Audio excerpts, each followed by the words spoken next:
Nasa. Hello, Mike. Ray, wala. Hello. Nagbaon ako ng baterya eh. Ito, baka ito. Nagbaon akong baterya. Hello. Mami, nagbaon na ako ng baterya. Nasa inyo ang aking pangako. Unahin ninyo ang aking salita. Hindi kayo magkukulang sapat ang grasya. Amen. Good morning mga kapatid. Sapat ang grasya sa ating mga kapatid. My grace is sufficient for you, sabi ng Panginoon kay Pablo. Kasi si Pablo mayroong sakit na hindi gumagaling. Hinihiling niya na pagalingin siya ng Diyos 3 times. Sabi ng Diyos, my grace is sufficient for you. Hindi namatay si Pablo sa sakit niya. Old age pa nga ay kinamatay niya.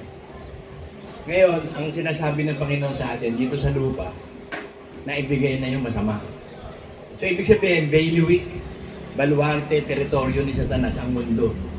So, huwag tayo maghanap dito ng easy life. Baka mamaya mag-pray ka, Lord, bigyan mo po kami ng easy life. Wala kang easy life eh. Puro kapighatian nga. Ang hihingi natin, endurance. At ginawa naman ng Diyos yun, binigay ang Espiritu Santo. Pero tayong Espiritu na mahabang pagtitiis. Kasi ang kailangan natin, spirit of endurance. Matiis natin lahat ng kahirapan. Kasi hindi tayo makakatakbo, sabi sa Ecclesiastes 1:13 eh. Ano itong ibinigay ng Diyos sa mga tao na kailangan pagsanayan? Hirap ng katawan. Sa Ecclesiastes din sabi, ano itong hirap ng ibinigay ng Diyos sa tao para pagsanayan? Ibig sabihin, titiisin mo, magsasanay kang magtiis. Kasi dito sa mundo nga eh, sa inyo, kapag hatian, sabi ng Panginoon sa John 16:33, basahin natin.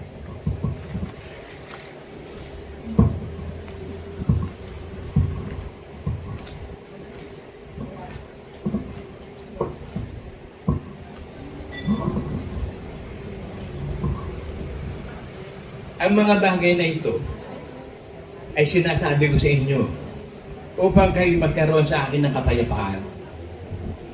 Sa sanlibutan, mayroon kayong kapighatian. Ngunit laksan ninyo ang inyong loob, akin dinaigan sa sanlibutan. So, be brave.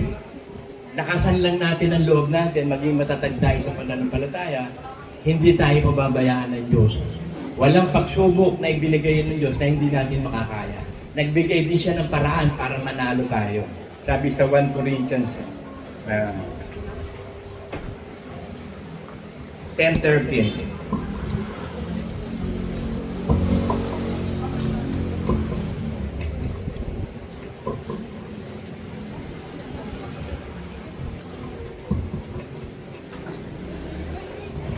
Hindi dumating sa inyo ang anumang tukso, kundi yung matitiis ng tao. So, ibig sabihin, kahit napakaraming tiisin, napakaraming kadalamhatian, napakaraming sufferings, matitiis daw natin. Kasi nga, nandun ang Holy Spirit yung mahabang pagtitiis. Kasi sa mga tao, pagtitiis lang eh. Meron din pagtitiis sa mga unbeliever, pero yung mahaba, wala sila no. Bakit? Mahaba ang tiisin eh. Sanlibutan nga ito. Nandito nga ang bailiwick ni Satanas eh. Teritoryo niya to. Pinaghaharian niya ang mundo. So para magtagumpay tayo, ibinigay ang Espiritu Santo, yung bunga ng Espiritu Santo, mahabang pagtitiis. Para sa ating pagtitiis kasi, magkaroon tayo ng ganap na gawa. Masunod natin ang Word of God. Dahil natupad ni Kristo rin ang lahat ng kalooban sa mga bagay na kanyang tiniis. So ang pinaka-importante, hindi lang pananampalataya, kundi pagtitiis kay Kristo. Hindi pwedeng mahiwalay ang pagtitiis sa pananampalataya. Kasi pag humiwalay ang pagtitiis sa pananampalataya, si Satanas ka. Hindi nga nakatiis si Satanas eh. Nagsawa sa kabanalan eh, nagrebelde. Pinili niya pa yung si Satanas kaysa kay Lucifer. Ayaw na niyang magdala ng liwanag. Napundinan siya, pundido. Nag-supernova siya, sumabog ng bituin si Satanas eh. So dito sa lupa, para daw tayo magkaroon ng kapayapaan, ipinaalam na. Marami kayong kapighatian, pero relax lang. Tagumpay ako, tagumpay din kayo. Walang bagay na hindi nyo matitiis. Lahat matitiis, sabi sa Bible. 1 Corinthians 10:13. Hindi dumating sa inyo ang anumang tukso, kundi yung matitiis ng tao. Dadapot Tapat ang Diyos na hindi niya itutulot na kayo tuksuhin ng higit sa inyong makakaya. So alam ng Diyos ang kakayanan natin eh. Bakit si Job binigyan ng ganung matinding pagtitiis? Bakit? Kaya ni Job. Kasi hindi bibigyan ng Diyos si Job ng ganung pagtitiis na hindi kaya. So kilala tayo ng Diyos. Alam niya kahinaan natin, kung hanggang saan yung thermometer natin. Nasasabog na tayo. Meron ako nakita dito sa internet, sa Shopee, ikakabit mo lang yung gadget, lalabas daw mainit. Sa temperature ko, it's good to be true. Biruin mo, malamig na tubig sa gripo, shoot mo lang, iinit na. Yung magpakulo ka nga ng tubig sa takura, 30 minutes na, hindi pa kumukulo eh. Tapos isang maliit na gadget, tapos ang mura pa, 99. Ay ko kahit mura, hindi ko ito bibilin. Isipin mo, isang maliit na gadget, shoot mo sa gripo, tapos paglabas nun, kung gusto mo, 30 cm centigrade, o gusto mo, 30. Depende sa init. Hindi ako naniniwala doon. Mag-isip kayo. Pero isipin mo, isang maliit na gadget, lalabas ang tubig, mainit na, galing sa malamig, sa gripo. Eh yun lang, magpakulo ka nga ng tubig at tagal-tagal uminit eh. Yung panlulusot lang doon, sabi ko, scam to. Hindi ako naniniwala dito. Binasa ko yung mga review. Baka sakaling makabili ko eh. Aba, ang sabi doon sa review, sabi ko, kayo bibili nito, scam to. Ito ay thermometer lang. Hindi ito nagpapainit. Tama. Kasi pwede ma-detect ng thermometer kung gaano kainit yung pero yung para magpainit ka, yung nasa kuryente, sasaksak mo pa para magpakulo ka, tagal eh. Tapos yung lalabas lang sa isang maliit na gadget, mainit na. So, yun nga eh. Yung thermometer na tinatawag. Thermometer lang yun, hindi talaga nagpapainit. At kalakip din ng tukso, gagawin naman niya ang paraan ng pag-ilag upang ito inyong kayanin. So ang Diyos din ang gagawa eh. Ang Diyos na nagpahintulot sa atin ng matitinding pagsubok, matitinding tukso, kasi alam niya na gagawin niya eh. Bibigyan kanya ng paraan makaligtas. Magtatagumpay ka. Kaya sabi ni Kristo, sumayin niyo ang kapayapaan ko. Be brave. Maging matatag lang kayo kasi tagumpay ako. So tagumpay kayo. Kung paano lumabas yung ulo sa puwerto ng nanay niya, di ba kasama yung katawan? At ang ulo nga ang unang lumalabas eh. Meron lumalabas pa, ang hirap doon, ang tawag doon suwi. Ang hirap doon, biruin mo kung hihilahin ng tagapagpaanak yun. Paano kung humarang yung kamay? Halimbawa, gumanon yung kamay.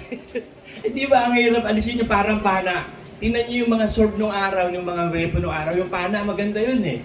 Kasi pag tinamaan ka ng pana, hindi mo mabubulot. Kasi merong ganun eh, merong dalawang nakaganon. Pag hinihila mo yun, masisira ang balat mo, katawan mo. Eh ganun din yung suwi eh. Pag hinihila mo yung paa, maliban na lang kung mabubuhay, bubuhayin ng Diyos. Pero baka mapatay yung bata. Ang una, ulo. Siya ang panganay ng mga panganay, bago yung katawan.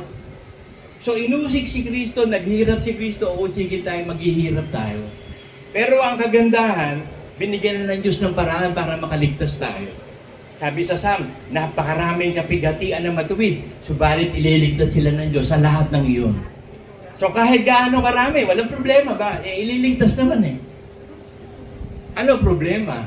Kaya may sinabi din sa Acts 14:22 si Pablo, si Peter.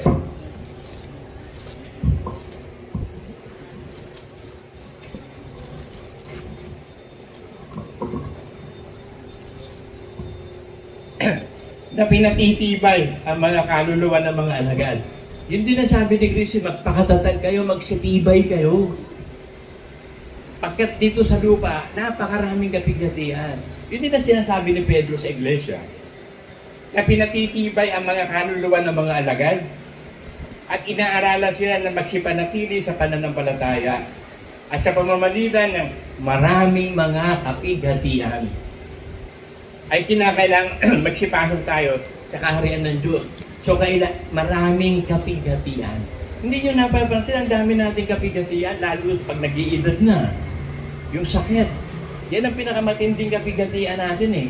Yun yung sinasabi sa Bible, pag dumating na yung araw ng kasamaan. Matatanggal na yung ngipin mo, magpupustiso ka, puputi na ang buhok mo, magiging matanda ka na, magiging makakalimutin ka na. Tapos buhat lang ng konti, hindi mo na kaya. Takot ka sa karsada. Tsaka doon sa matataas na lugar. May takot ka na. So ganun habang tumatanda tayo, yun tinatawag na araw ng kasamaan. Kasi hindi pwedeng hindi, kasi yun ang cycle eh. Kailangan mamatay ang tao eh. Kung hindi manghihina ang tao, hindi mamamatay ang tao. Pero si Moses iba eh. Kung may pangako ang Diyos, 120 years, hindi nanghina, pero namatay. Pinatay siya ng salita ng Diyos. Kaya tayo, lalo na kayo, pag nag-edad na kayo, pagdating nyo ng 60, meron tinatawag na sarcopenia. Yung vanishing of the muscles, yung pagkaubos ng mga muscle. Kulang na tayo sa collagen, tsaka sa testosterone. Kulang na. Kaya naman, kung hindi mo alam ang gagawin mo doon, madali ang pagtanda mo. Kinakailangan kasi, yun na yung paraan ng Diyos doon eh. Pagtanda, kailangan kasi mamatay eh. Pinahintulutan niya yung sarcopenia sa matanda. Na manghihina, mauubos sa mga muscle, manlulumo. Talagang gano'n, kailangan mamatay eh. Bino mo kung hindi ka mamamatay, hahaba ang buhay mo, tapos payat na payat ka, may sakit. Nakakaawa ka naman. Kaya yun ang ginawa ng Diyos eh, sudden death. Unti-unti pagpatay sa matanda. Pero minsan naman, kung mawala sila sa Diyos, patay agad. Pero yung nasa Diyos, hahaba pa ng haba ang buhay mo. Hanggang sa dumating na hindi na kaya ng katawan mo, kukunin ka na. Para hindi ka maghihirap. O kaya buhay. Yun ang maganda. Yun ang prayers ko, prayer natin lahat. Buhay tayo kunin. Huwag nang umabot sa tumanda pa nakatanda-tanda. Si Jesus Christ nga, 33 years old lang, patay na, di ba? Pero kompleto buhay niya. Nagawa niya ang purpose ng buhay niya. Ganon din tayo. Hindi naman kailangan mahaba o maiksi buhay. Ang importante, natapos mo ba ang iyong landasin? Have you finished your course? Natapos mo ba yung binigay na daan sa iyo ng Panginoon? Natupad mo ba? Naging matapat ka ba? Naging matatag ka ba?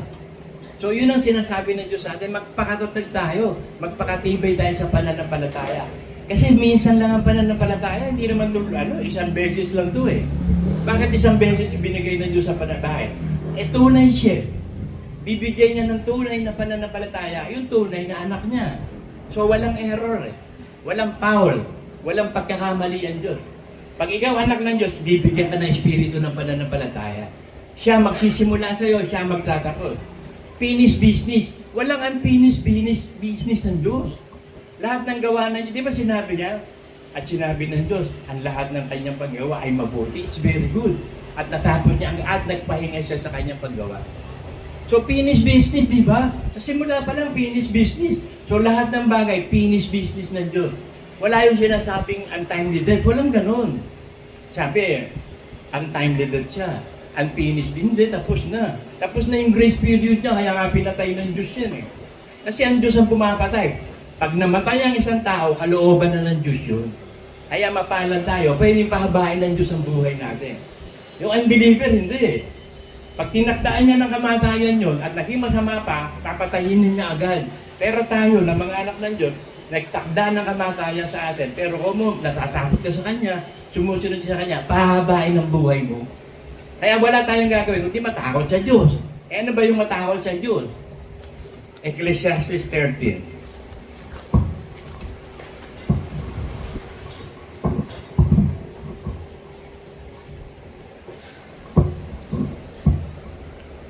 Ecclesiastes 12:13. Ito ang wakas ng bagay. The conclusion of all things. Di ba nung araw, pag nag-military tayo, meron tayong experiment. Kukuha tayo ng mga materials, tapos mag-o-observe tayo, tapos gagawin natin yung pinagagawa, tapos ilalagay natin conclusion. The end of the matter. Ito yun ang kabuuan ng lahat ng natutunan, lahat ng karunungan, lahat ng katalinuhan ni Solomon. Ito na yung conclusion, sabi niya. Ito ang wakas ng bagay. Lahat ay narinig. Ikaw ay matakot sa Diyos at sundin mo ang lahat ng kanyang mga kautusan. So matakot ka sa Diyos, ang pagkatakot sa Diyos, pagsunod sa lahat ng kanyang kautusan. Kaya ang ginawa ng Diyos, ibinigay ang Holy Spirit. Kasi hindi natin kayang gawain ang lahat ng kautusan ng Diyos.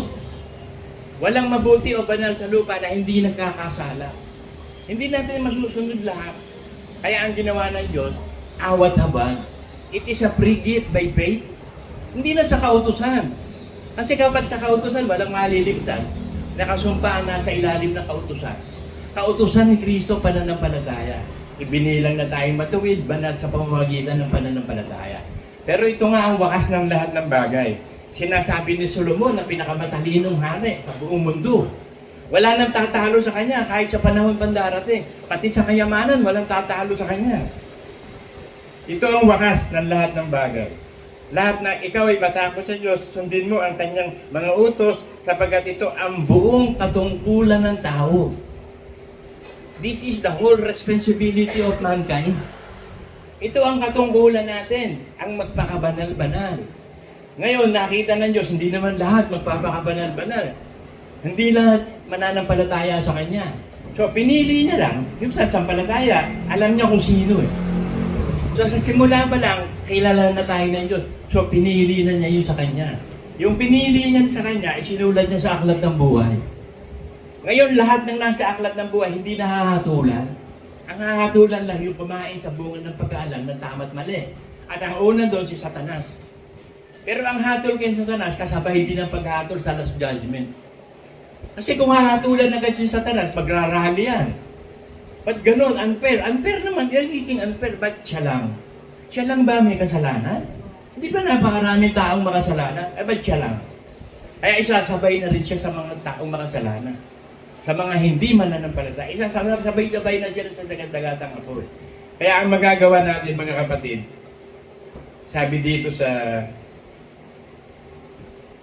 2 Timothy 3:12,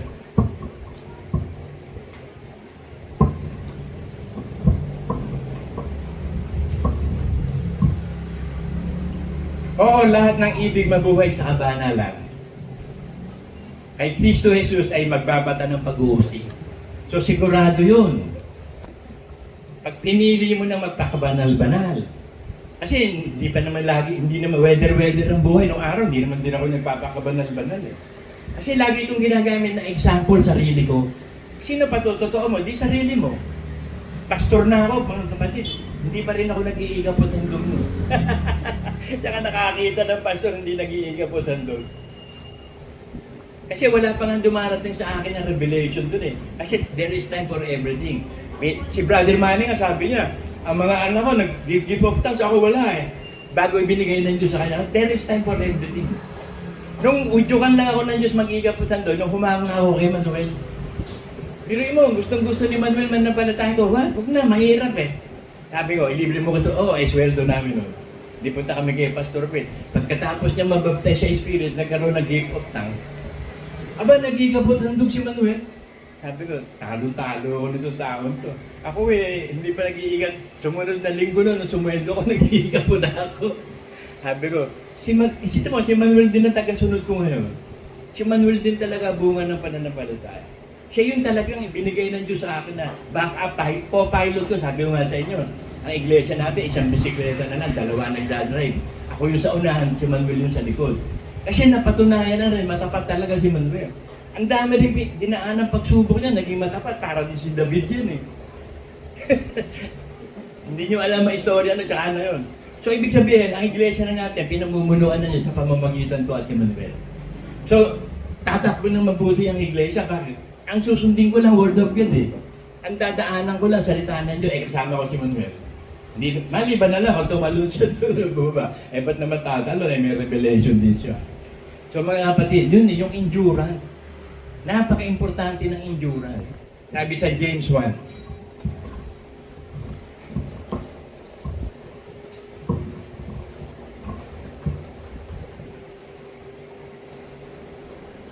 Simulan natin sa 2. James 1:2-4. Mga kapatid ko, ariin ninyong buong kagalatan kung kayo nahuhulog sa sari-saring mga tukso. So gawin daw nating kagalakan, matuwa tayo. Pag mahituwa tayo kapag ikaw ay nahuhulog sa maraming tukso. Nakaano ba tayo? Naka-group chat ba tayo? Okay, sige. Kasi tumawag si Peter, dinecline doon, nag-favorite ako eh. Baka hindi siya makapasok. Meron na, okay na. Dinecline ko nga eh. Balik ulit tayo dito sa James. Yamang nalalaman na ang pagsubok sa inyong pananampalataya ay gumagawa ng pagtitiis. Kasi alam nga ng Diyos, daily week ko Satanas sa mundo. So, para makatagal tayo, kailangan makapagtiis. So, para makapagtiis, binigyan tayo ng maraming pagsubok. Maraming kapigatian, kahirapan. Bakit? Para makagawa ng pagtitiis. Kasi nga, kailangan mo magtiis. Paano ka makapagtitiis kung hindi ka bibigyan ng Espiritu Santo ng pagtitiis? At paano ka makapagtitiis kung walang hirap? Magtitiis ka ba kapag masarap ang buhay mo? Ano titiisin mo doon? Pero kapag ang buhay mo hindi naman masagana sa loob, mahirap. Di ba nakapagtitiis ka? Ngayon, kung anak ka na ng Diyos, babanatan ka ni Satanas. Anak ka ng Diyos Hindi naman niya babanatan ng anak niya. So, anak ng Diyos ang babanatan ni Satanas. Alam ng Diyos yun. Ayun ang Holy Spirit sa inyo, may long suffering niya. Kahit banatan kayo ng banatan ni Satanas, talo yan. Long suffering nga napakahabang pagtitiis ang binigay sa atin. At inyong pabayaan na ang pagtitiis makagawa ng sakdal na gawa. So kapag nagtitiis ka na, masusunod mo na ang Word of God. Magiging perfect na pagsunod mo. Bagamat hindi masusunod lahat, perfect na sa mata ng Diyos, sabi sa James 3. Sa mata ng Diyos, tayo sakdal na. Yung hindi daw natitiis sa salita ay sakdal. Ibig sabihin, hindi tayo natitiis sa lahat ng utos ng Diyos. Ginagawa natin. So ang tanong, ikaw, ginagawa mo ba ang lahat na kautosan ng Diyos? Lahat ng utos ni Kristo, nagsusumikap ka bang gawin? Oo. Sa langit ka, banal ka na, perfect ka na. Pero kung hindi, hypocrite ka. Hindi ka totoo. Hindi ka natatakot sa Diyos Ang sabi ng Diyos, ito pagkatakot, sundin na lahat ng kanyang mga utos. At sabi naman niya, ang lahat ng utos ng Diyos ay hindi naman mabigat, madali lang. Bakit madali? May bumubuhat Sabi ng Bible sa Psalm At binubuhat ng Diyos araw-araw ang ating mga pabigat sa buhay. Kasama natin siyang bumubuhat. Araw-araw.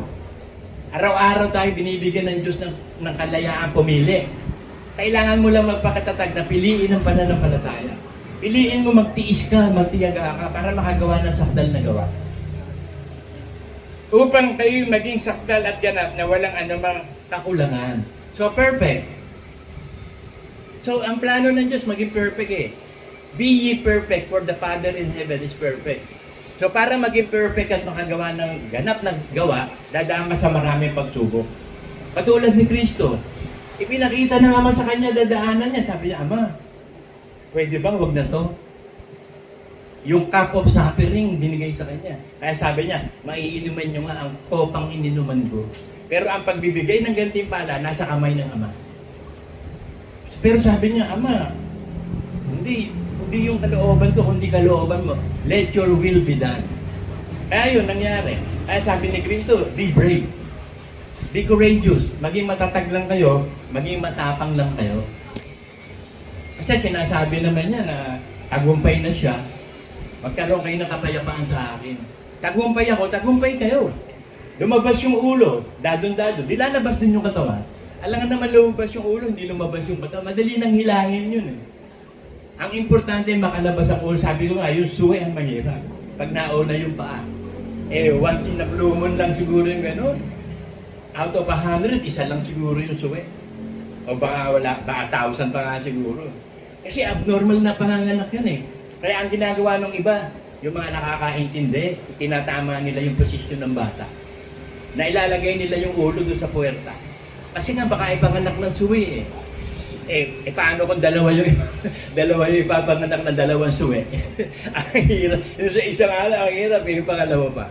So ganun lang ginawa ng Diyos Nakalabas ang ulo si Kristo ng dadon-dado. Nakaya ni Kristo lahat. Takbo nga si Satanas, di ba? Tinukso siya sa lahat ng gawa ng diablo, ang buong mundo Nagtagumpay si Kristo sa lahat. So tagumpay din tayo. Tatakbo din ang demonyo. Submit to God, resist the devil, and the devil shall flee. Pero you have to submit to God. Submitting to God is submitting to the highest authority. And the highest authority is the Word of God. God, the Word of God. Yan ang highest authority, Word of God. Kaya pag sinusunod natin ang Word of God, sinusunod natin ang Ama. Bakit? Yung Word of God na yun galing sa Ama Si Kristo galing sa Ama Lahat ng sinasabi ng Ama, si Kristo yun. Lahat ng sinasalita ng Ama, si Kristo yun. Kaya sabi ni Kristo, hindi ako nagsasalita nang hindi ko narinig Sabi din ng Espiritu Santo yung narinig ko lang ang sinasabi ko. Hindi ako nagsasalita ng ganun sa akin sarili. Diyan 16:13 ba yun? Tingnan ko kung tama.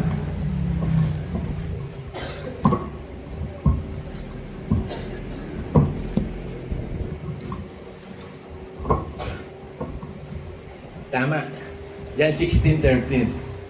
Gayunman kung siya, ang espiritu ng katotohanan, ay dumating, papatnubayan niya kayo sa buong katotohanan. Sapagkat hindi siya magsasalita ng mula sa kanyang sarili, kundi ang anumang bagay na kanyang narinig. Ang mga ito ang kanyang sasalitain at kanyang ipahatid sa inyo ang mga bagay na makisidating. So yung narinig ng Panginoong Hesus sa Ama, yun ang sinasalita niya. Yung narinig ng Espiritu Santo sa Diyos, kay Kristo sa Ama, yun ang sinasalita niya. So hindi nagsasalita ang Diyos ng kaya sila iisa. Iisa sila ng bakit? Iisa sila ng salita eh. Ang salita ng Ama, si Kristo. Ang salita ni Kristo, Espiritu Santo. Hindi nagsasalita ang Espiritu Santo yung hindi narinig. So lahat lang ng narinig ng Espiritu Santo sinasabi niya. At lahat lang ng pinasasabi ng Ama ang sinasabi ni Kristo. John 12:49.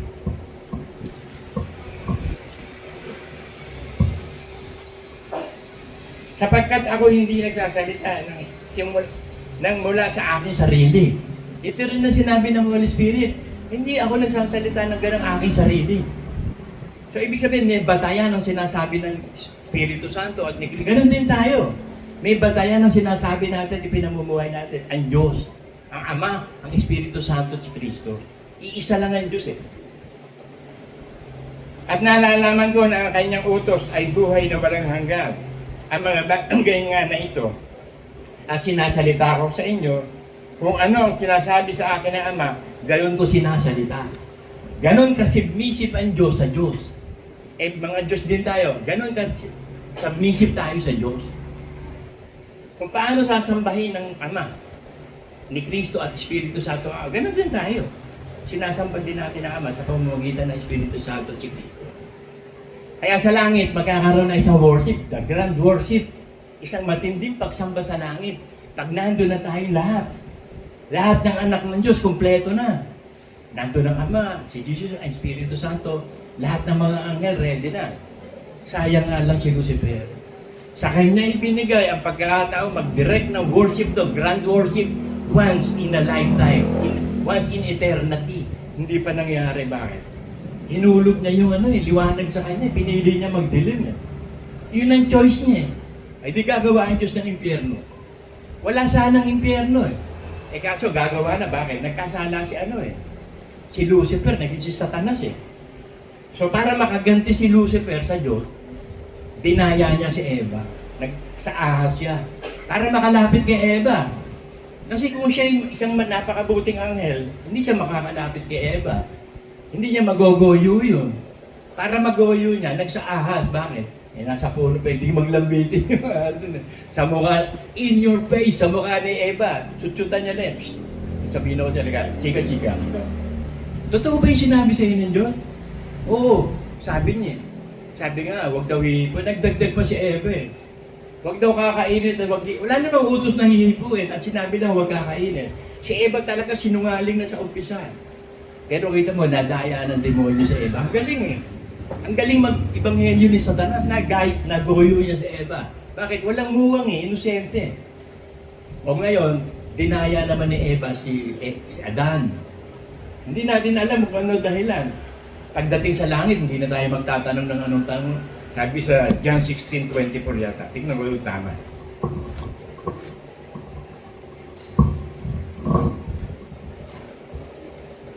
Hindi. Mali.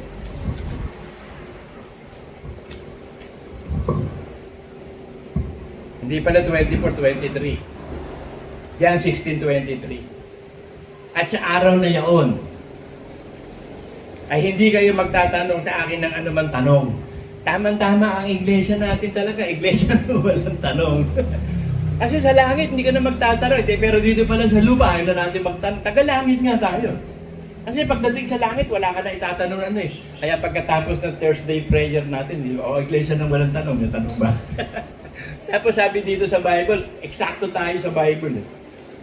At sa araw na yon, sa araw ng rapture. Aakit na tayo doon sa langit. Ay hindi kayo magtatanong sa akin na anuman tanong. Katotohanan sinasabi ko sa inyo. Kung kayo hihingi ng anuman sa Ama, ay ibibigay niyo sa inyo sa aking pangalan. So kung hihingi daw tayo ng kahit ano, ay hindi naman tayo hihingi na makakasama sa atin. Pero kung humingi ka naman ng mabuti, pero makakasama sa iyo, hindi rin gagawin ng Diyos. Kasi anak eh. Lahat ng kabutihan ng Ama, ibibigay sa kanyang anak. Lahat ng puwersa ng Ama, ibibigay sa kanya para maproteksyonan siya. Kaya kung tayo nagpe-pray ng kahit mabuti pinagpe-pray, hindi naman makakabuti sa iyo, hindi gagawin ng Diyos. Lahat lang ng makakabuti sa atin, kasi yun ang gusto ng Diyos eh, lahat ng makakabuti sa atin. Siya ang Diyos ng mga ilaw eh. Siya ang pinanggalingan ng lahat ng kabutihan. Walang kasamaan sa Ama eh. Walang kasalanan ng Diyos. Puro mabuti lang ang ibibigay sa atin ng Diyos. Kaya ang pagpapala ng Diyos ibinigay sa atin. Hindi katulad sa unbeliever, sabi sa Matthew 25.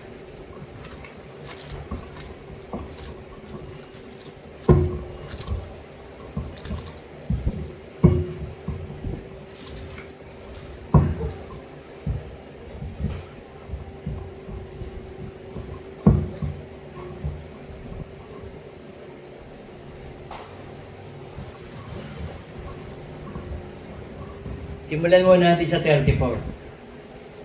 Kaya nga ito sabi sa 34. Matthew 25. Kung magkagayon, sasabihin ng ari sa kanyang nasa kanan.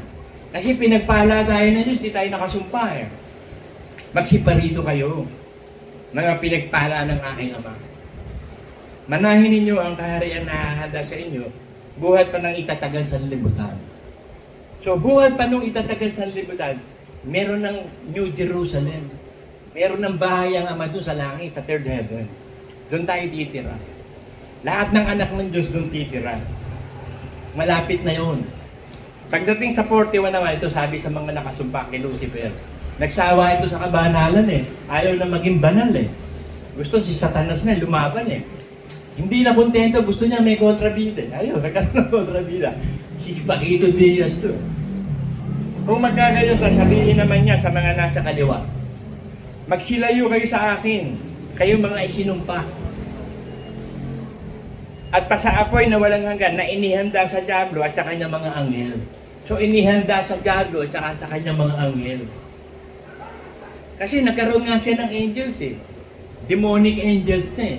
Mga evil spirits to eh. Devil kung tawagin. So yun ang nangyari. Ay merong mga anak ng tao na hindi mananampalataya, alam ng Diyos yun eh. Kaya yung iba, kahit na di pa mamatay, ubod ng sama, pero wisyo sa bayan, papatayin na niya. Yung matuwid naman, namamatay din, kasi may darating na kasamaan. Kaya nga pinatay niya sa Isaiah 57.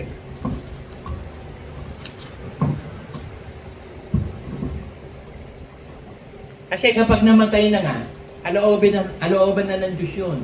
Kahit anak ka pa ng Diyos, pinatay ka ng Diyos, kalooban niya, meron siyang dahilan. Nothing will happen without ako, sabi ni Einstein. There is always a reason in everything. Si Newton's naman, there is a reaction in every action. So ganun talaga ang rules. Yun ang ruling. Ito sabi niya sa Isaiah 57. Ang matuwid ay namamatay at walang tao nagdaramdam. At ang mga taong mahabagin pumapanaw, walang gumugunita na ang matuwid na aalis sa kasamaan na darating. So yung pala purpose. Kasi alam nga ng Diyos ang future eh. Kahit ba napakamatuwid mo, napakabanal mo eh. Isang araw may masamang mangyayari sa iyo, baka hindi ka mailigtas dahil sa ginawa mo. Papatayin ka na ng Diyos. Kasi may masamang darating. Pero tayo naman, nananalangin tayo na sana matupad yun sa gospel. Meron ditong nakatayo sa ibabaw ng bato na hindi mamamatay hanggang sa araw na bumalik ako, sabi ni Kristo. So meron. So ibig sabihin meron, di may pag-asa. Meron pala eh. Baka tayo yun. Hindi niya nga tayo sure. Malay mo loobin ng Diyos. Kaya nga hinihingi natin, loobin nawa ng Ama. Loobin ng Ama na lahat, walang mamamatay sa bishopric ng Palatine Church. Lahat tayong labi o mga remnants ng Diyos na tumutupad sa kanyang kalooban, nagtitiyaga, ng mahabang pagtitiis, loobin niya huwag mamatay. Kahit may sakit. Kasi ang sakit pinahihintulot doon lang para mamatay ang tao. Eh, ang Diyos pa rin ang kumukontrol ng sakit. Sabi, siya sumusugat, siya nagpapagaling ng sugat. Malay mo biglang pagalingin ng Diyos. Yun na lang ang pag-asa ko eh. Kasi lahat ng sakit ko, talagang thorn of the flesh eh. Walang gamot. Iisa-isahin ko sa inyo. Yung tinnitus, ringing of the ear. Walang gamot doon. Yung rhinitis, yung allergy sa ilong. Walang gamot doon. Yun ang pareho kong sakit. Meron ako isang sakit sa spinal cord naman. Kailangan operahan. Eh hindi naman ako papayag ng pa-operahan. Naniniwala ako sa Diyos isang araw gagawa ng himala. Gagawa ng himala sa akin, kay Albert, kay Ray, kay Junie, isang araw pagagaling kami sa lahat ng sakit na. Yun ang pag-asa ko, yun ang pananampalataya. Isang araw gagawaan Diyos. Kung loloobin niya. Eh malay mo loobin. Paawaan Diyos isang araw. Kasi sabihin mo lang Lord eh. Magaling na si Larry, magaling na si Junie, magaling na si Albert. O di magaling na kami. Isang araw tatayo kami, wala kami sakit. Yun ang prayer ko araw-araw, himala. Kasi pwede siya gumawa ng himala eh. Siya yung Diyos na makapangyarihan, walang imposible. Eh malay mo, gawin posible. Kaya tayo, magtitiis tayo, magtitiyaga tayo.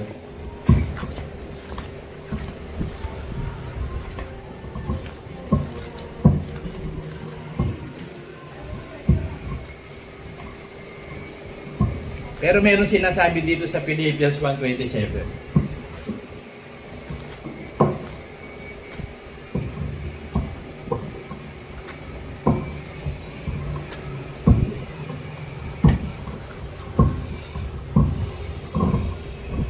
Ito sabi niya, Philippians 1:27